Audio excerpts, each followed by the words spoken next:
Olá pessoal, boa noite. Hoje nós temos aqui no nosso programa a satisfação de receber a Sueli Magalhães, que é a presidente do CIDAL, e do Allan Kardec, que é o diretor de assuntos científicos do CIDAL. E como a gente faz em todas as nossas entrevistas, eu vou pedir que vocês se apresentem, para que nós possamos conhecê-los melhor e iniciarmos aqui o nosso bate-papo. Sueli Magalhães. Pronto. Eu sou Sueli, sou professora da rede estadual e sou mãe de Natália, que é uma jovem com 18 anos que tem síndrome de Down.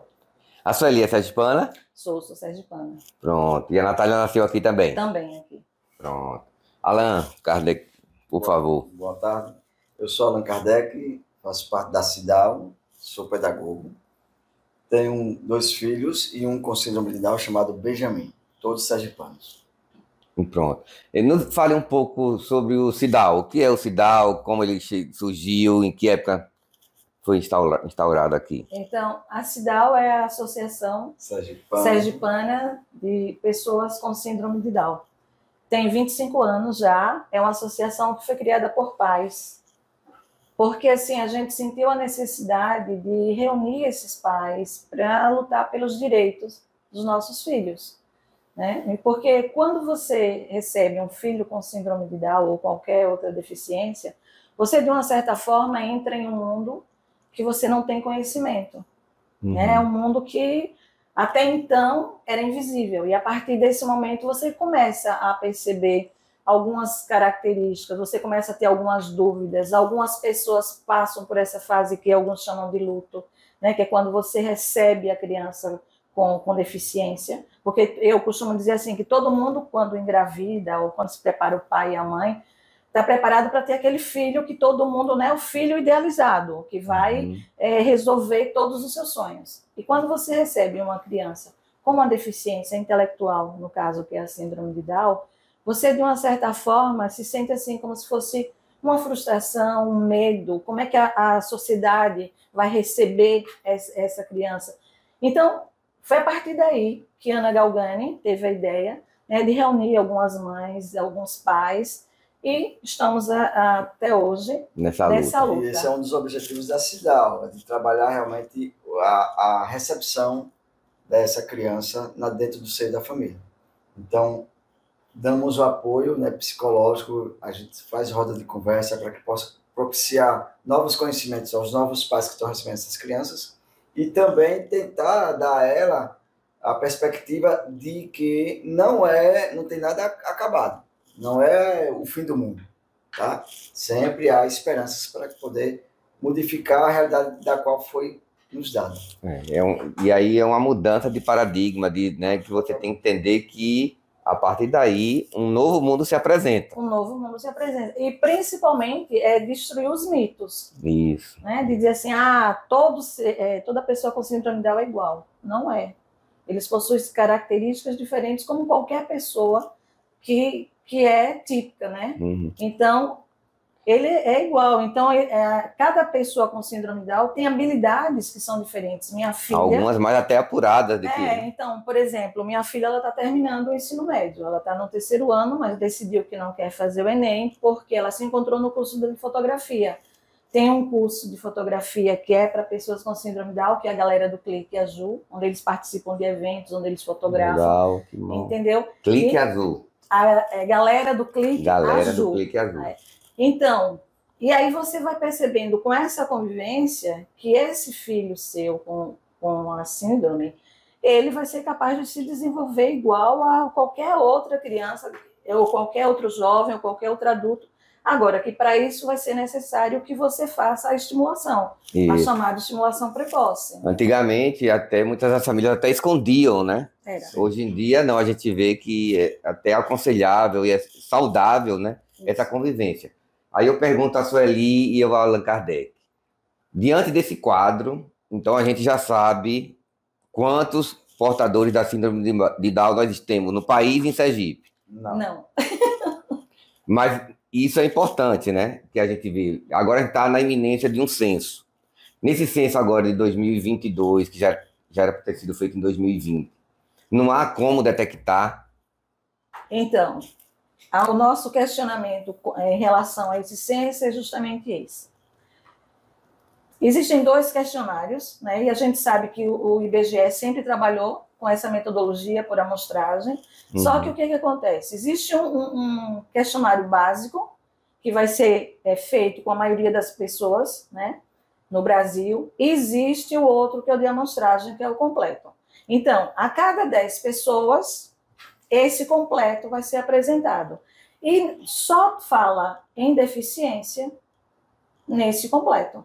Então, ao final, a gente não vai ter a realidade, a gente não vai poder detectar realmente quantas pessoas com deficiência existem, quantas pessoas com síndrome de Down existem no Brasil verdadeiramente. Vale ressaltar que as deficiências que estão lá não estão caracterizando todas as deficiências que existem no nosso país.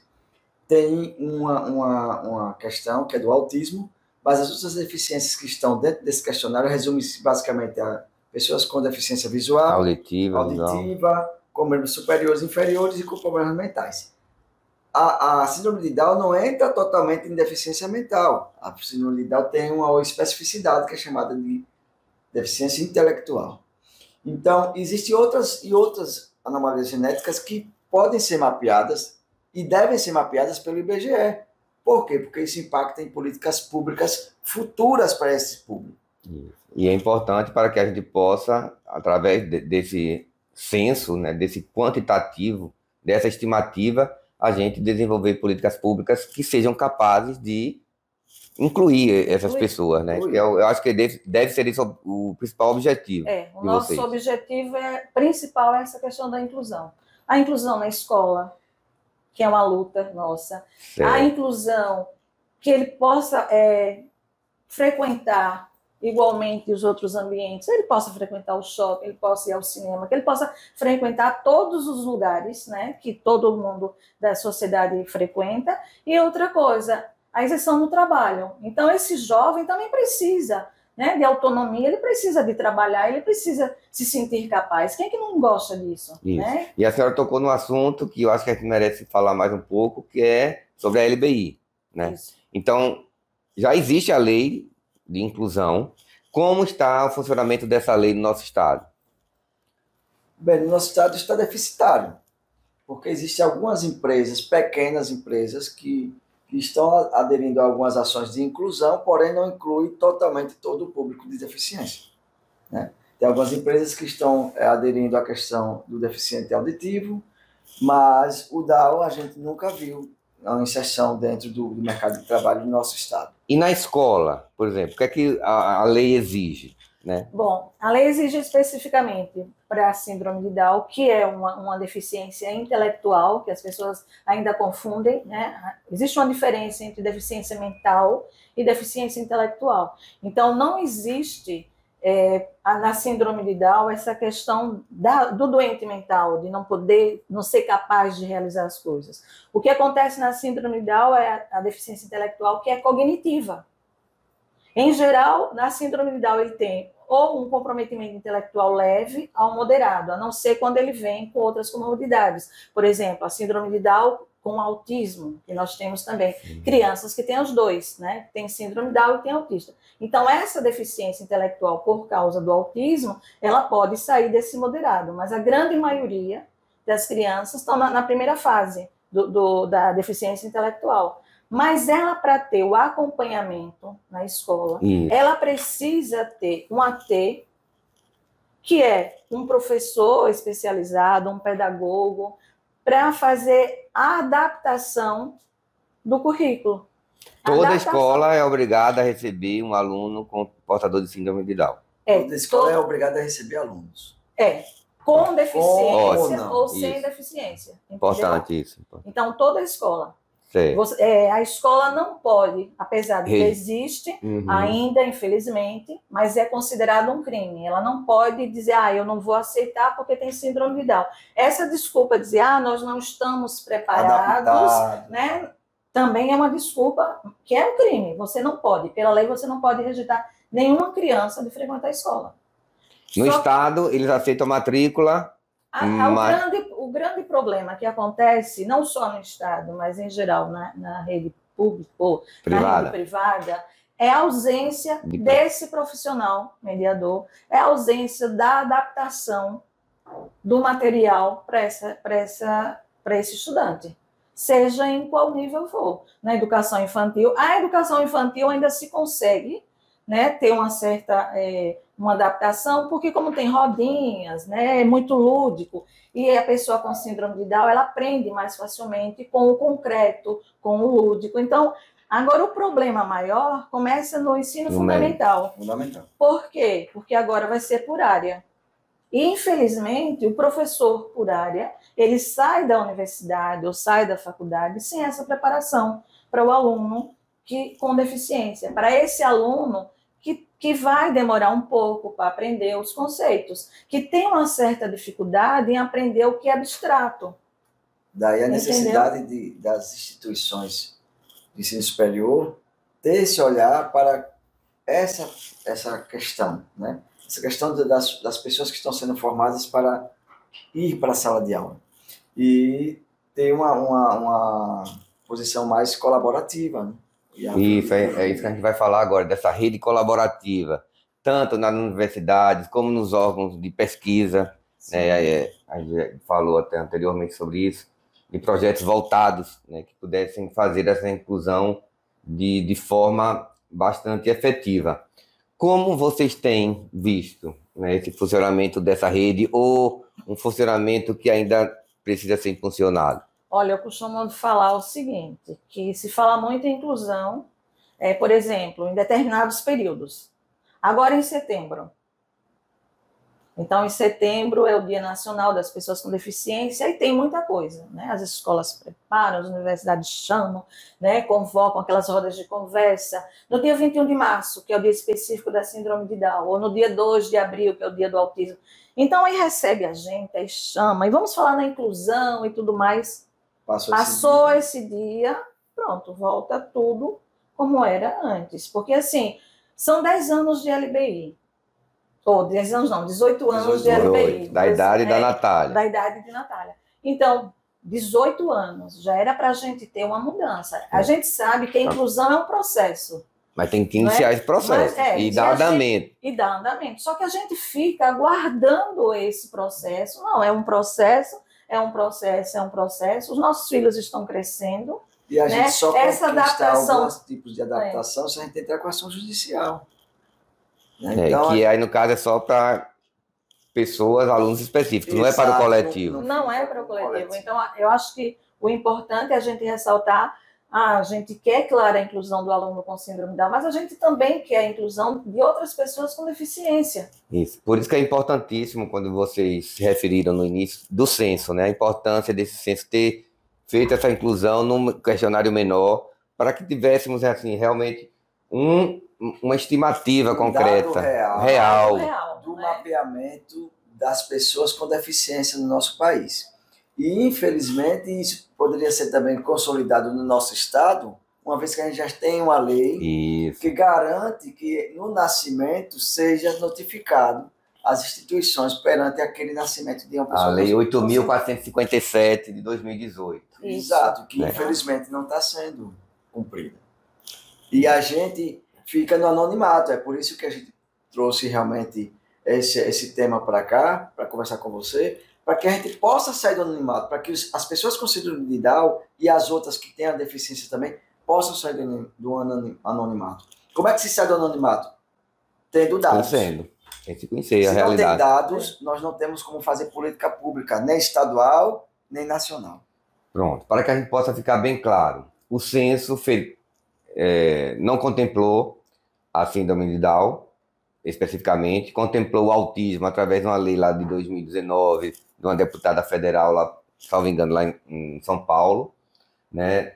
Mas a briga de vocês não é pela inclusão, porque ele incluíram o autismo. Não é essa a questão. Porque, assim, o que aconteceu com o autismo também aconteceu com a síndrome de Down, porque, vamos lá, é por amostragem.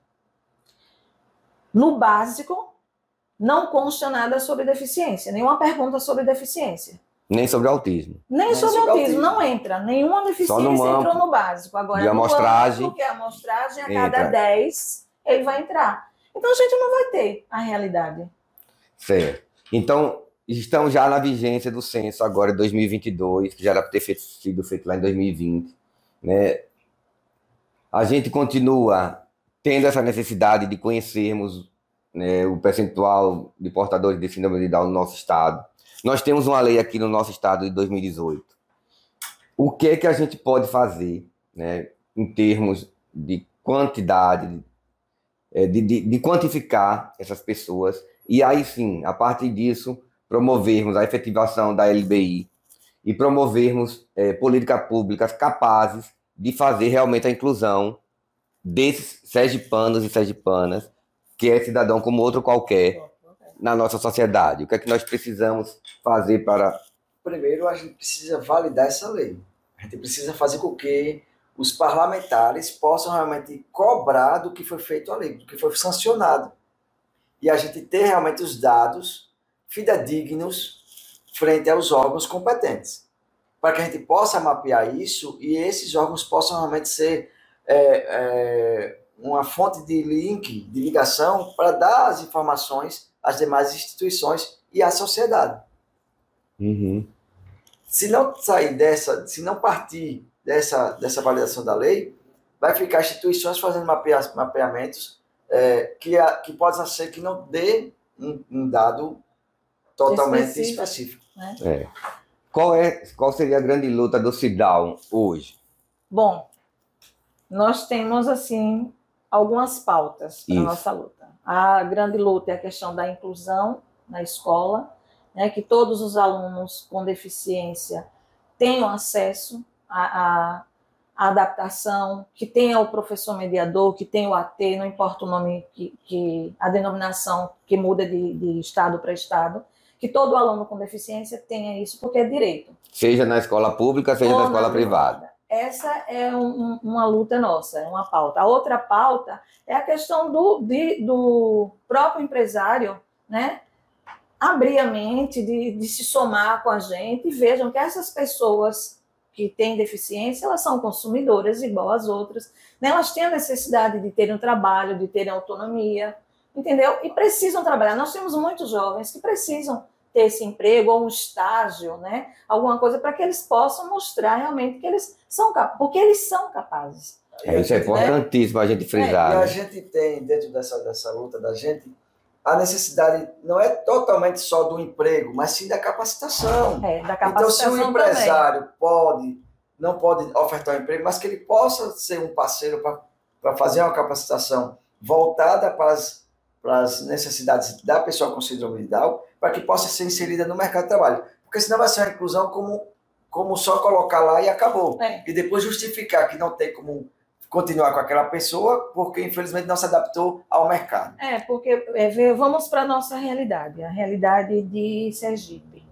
São pouquíssimas pessoas com síndrome de Down que estão alfabetizadas, justamente por causa dessa questão. Agora que os que estão nascendo agora, que estão tendo acesso à educação básica. Assim mesmo com todo esse problema, né? Falta isso, não sabe, a escola não sabe adaptar, a escola não se preparou, então tem todo esse questionamento. Então, tem vaga depois na hora não tem? Tem vaga, e a vaga some, que isso já aconteceu comigo. Tem uma vaga de manhã, quando a gente chega na escola à tarde com a Natália, infelizmente não tem, a vaga foi ocupada, não sei o quê. E a gente orienta os pais, inclusive nós temos até um documento por escrito, que a escola diga realmente ali escrito, olha, não tem vaga, entendeu? Está lá documentado. Ótimo, porque só assim a gente pode entrar meio na de justiça. prova, né? É uma prova, né? Não fica só aquela questão de verbal, boca, né? Aquela questão verbal. Então, a nossa luta é exatamente essa, né? Da questão da inclusão. E assim, aparece de vez em quando, né? Vagas para PCD. E a gente recebe, como uma associação, sempre passam para a gente. Aí tem lá o critério. Qual é o pré-requisito? O ensino médio completo. Então, a grande maioria dos jovens ali com síndrome de Down já foram cortados. Não precisa nem aparecer lá. Porque naquele pré-requisito do ensino médio, eles não se enquadram. Entendeu? Então, é isso, Sueli e Alan, que a gente sempre debate aqui, sempre tenta mostrar a importância dessa parceria do Estado com o empresariado. né? Porque um precisa, ou através de incentivos fiscais, absorver essa parte da sociedade que necessita trabalhar, não porque vai ser o sustentáculo da família, mas como ser humano, como cidadão, né? E também o Estado ter esse olhar, dizer, não, aquela empresa está fazendo um trabalho que é um trabalho social e também precisa ser beneficiada com isso. Então, se a gente souber que há ganhos dos dois lados, fica muito mais fácil da relação fluir, né? Como é que vocês também verificam e analisam essa questão? Não, é claro, a gente parte de um pressuposto do seguinte: ninguém consegue nada sozinho. Uhum. É uma luta que a gente tem. E a gente precisa, assim, que mais pessoas tomem conhecimento do que está acontecendo, né, para que essa causa seja uma causa visível. Uma causa de todos. De todos, da sociedade inteira. De toda uma sociedade. Entendeu? Porque não adianta dizer, que bonitinho, mas o menino com síndrome de Down, tão bonitinho, é um anjinho, não sei o quê. Sim, esse menino vai crescer, então, pelo fato dele crescer, ele vai precisar ir para uma escola, ele vai precisar ser educado, depois ele vai precisar de um emprego. Por quê? Porque ele namora. Ele quer constituir família. Ele quer constituir família. Nós temos um casal. Tem desejos. Nós temos um casal, né? Exato. São casados no papel e tudo com síndrome de Down. Aqui em Sergipe. E no grupo nós temos 5 casais de namorados, né? Então são meninos, são jovens que querem e devem ter as mesmas oportunidades que os outros jovens. Mas, se isso não estiver dentro do nosso senso, a gente vai perder 10 anos de política pública que poderia ser feita. Desse senso que já está em andamento, mas nós temos uma lei no nosso estado, né, que pode ajudar esse processo de quantificação e tirar da invisibilidade, né, esses outros sergipanos e sergipanas que estão por aí. Exato. O que é que vocês avaliam, assim, o contexto? Porque além da síndrome de Down, existem pessoas que já têm já vivem na vulnerabilidade, uma condição social ruim. Como é o tratar dessas crianças? Então, é muito deficitário. É muito triste a gente ver pessoas que, infelizmente, já estão em umas condições vulneráveis de vida e ainda ter um ente que necessita de cuidados e que não tem recurso para isso. Como eu falei no início, uma criança com síndrome de Down, ela precisa de uma estimulação precoce, né? Por quê? Quando ele nasce com uma certa hipotonia. Então ele é mais molinho e ele precisa desses estímulos, e esses estímulos são feitos. A família, claro, por isso ela tem que ter um conhecimento, alguma coisa, e a gente está sempre informando como é que faz essa estimulação, mas ela precisa de profissional. Né? Então, e muitas vezes a família inteira, né? Então ela precisa ter uma fono, né, para que possa desenvolver a fala. Ela precisa ter um fisioterapeuta para que ela possa caminhar, né, para que ela não tenha só aquela marcha, porque ela caminha, para que ela corra. Ela precisa ter um terapeuta ocupacional, porque esse terapeuta vai ensinar coisas que para uma grande maioria das pessoas corriqueiros, são fáceis, mas para eles não. Por exemplo, o simples amarrar um cadastro, comer de garfo. Então, todas essas coisas ela precisa desse estímulo. E aí o que acontece? Nós temos o CER4, né? Que é o centro de reabilitação. Que é enorme, que é lindo, né? Tá todo lá prontinho, mas aí a gente se depara nessa questão burocrática. O CER4 só atende as pessoas do interior. E as pessoas daqui da capital? Aí tem que ir para o CLIRAS, que não consegue atender a demanda. E aí como é que uma pessoa, um pai que já está em situação de vulnerabilidade social, vai trabalhar, vai ter condições para fazer isso com essas crianças? É perverso isso, né? E assim, quanto mais tempo ele perde de estimulação, é ruim para ele, porque a questão cognitiva que tem que ser desenvolvida. O Sueli e Alan, para a gente concluir, né, diante de tudo isso que a gente falou, a gente precisa entender, primeiro, que o que nós estamos fazendo não é nada de ajuda, é um processo de inclusão, onde toda a sociedade será beneficiada. É um processo que é importante que o Estado tenha um olhar de parceria com o empresariado, para que essas parcerias realmente possam ser sustentáveis, para que a gente possa retirar crianças portadoras dessa síndrome e colocá-las na sociedade, numa vida, né, o mais igual possível. É isso. Então, para a gente fechar a nossa fala de hoje, agradeço imensamente os conhecimentos que vocês nos passaram aqui, a noção de verdade, de esperança, de uma luta que se faz, que vai muito além das datas comemorativas, né, que a gente precisa realmente entender o que é um processo de inclusão, né? E aí eu agradeço, aí eu vou deixar uns minutos para suas considerações finais, depois para o Alan, ou vice-versa. Pronto, eu só tenho a agradecer, porque eu acho que a nossa causa principal é essa, tornar visível, né, esses problemas que acontecem de inclusão social, de acessibilidade, né? E você está dando essa oportunidade para a gente falar para o maior número de pessoas, que elas tenham esse conhecimento do que acontece na realidade com esses cidadãos que muitas vezes estão invisíveis para a grande maioria da população. Entendeu? Então eu só tenho a agradecer, né, essa grande oportunidade que você deu para que a gente possa falar sobre essas questões, sobre as nossas lutas, né? Dizer o seguinte, que a gente tem um filho com síndrome de Down, é a última coisa do mundo? Não, não é. É uma maravilha, né? Porque é um filho que vem preencher a gente, né? Que igual e vem ao quebrar outro. certos paradigmas, certos preconceitos. É muita emoção, né? A gente sente assim nas palavras. Então, assim, quero agradecer a oportunidade e dizer que a CIDAL está nas redes sociais. Nós não temos sede, estamos há 25 anos trabalhando na sociedade sergipana, auxiliando sempre os pais que têm o presente de ganhar uma criança com síndrome de Down. E também dizer que a gente pode informar aqui onde estamos, para quem puder localizar. No CIDAL, sim, nós claro. temos o WhatsApp. O WhatsApp, né? E o Instagram, que é @CIDALAracaju.